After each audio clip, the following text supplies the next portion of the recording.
Praise the lord. God bless Eluru. November నెల 26వ తారీఖు నేను ఏలూరు రాబోతున్నాను. సాయంత్రం జరగబోతున్నటువంటి సియోను ప్రార్థనా మందిరం వారు నిర్వహించు క్రిస్మస్ సంబరం.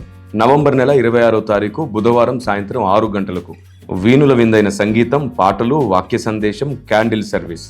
ప్రేమతో ఆహ్వానించువారు సంఘ పెద్దలు, స్త్రీలు, యవ్వన సమాజం. స్థలం సియోను ప్రార్థనా మందిరం, టైటస్ నగర్, ఏలూరు. తప్పకుండా హాజరవ్వండి. ఆ రోజు సాయంత్రం సర్వశక్తిమంతుడైన దేవుడు తన హృదయాన్ని విప్పి మీతో మాట్లాడున్నట్లుగా నేను ప్రార్థన పూర్వకంగా మీ మధ్యలో ఉండబోతున్నాను. మీ అందరికీ దేవుని మనస్సును, దేవుని ఆలోచనను దగ్గర చేయడానికి సభ నిర్వాహకులు ఎంతో ప్రయాసపడి మీ అందరి రాకపోకల్లో దేవుడు తోడుగా ఉండాలని ప్రార్థిస్తూ వచ్చిన మీ అందరికీ అన్ని విషయాలలో సమృద్ధి అయిన సహకారం దొరకడానికి ప్రయాసపడుతున్నారు.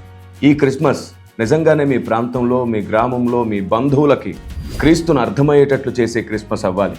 అపార్థమైన క్రైస్తవ్యాన్ని భారతదేశానికి తిరిగి అర్థమయ్యేటట్లు చేయాలి. అందుకు నేను మీ మధ్యలోనికి రాబోతున్నాను.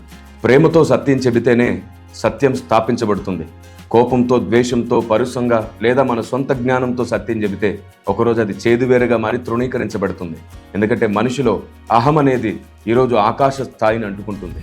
అలాంటి అహాన్ని కూడా కింద మోకరించేటట్లు చేసేది ప్రేమ మాత్రమే. అలాంటి మహోన్నతమైన వ్యూహాత్మకమైన ప్రేమతో, భక్తి కలిగిన దేవుని జ్ఞానంతో, ఆత్మదేవుడు నడిపే నూతన మార్గాన్ని మీకు అర్థమయ్యేటట్లు చేయడానికి మేము మీ మధ్యలో ఉండబోతున్నాం. తప్పకుండా హాజరవ్వండి. ఈ క్రిస్మస్ మీ అందరి జీవితంలో నిజమైన సంబరం అవ్వాలి. ఆత్మీయ క్షేమాభివృద్ధితో కూడిన క్రిస్మస్ అవ్వాలి. ఇది గాస్పల్ క్రిస్మస్ అవ్వాలి. May God bless you.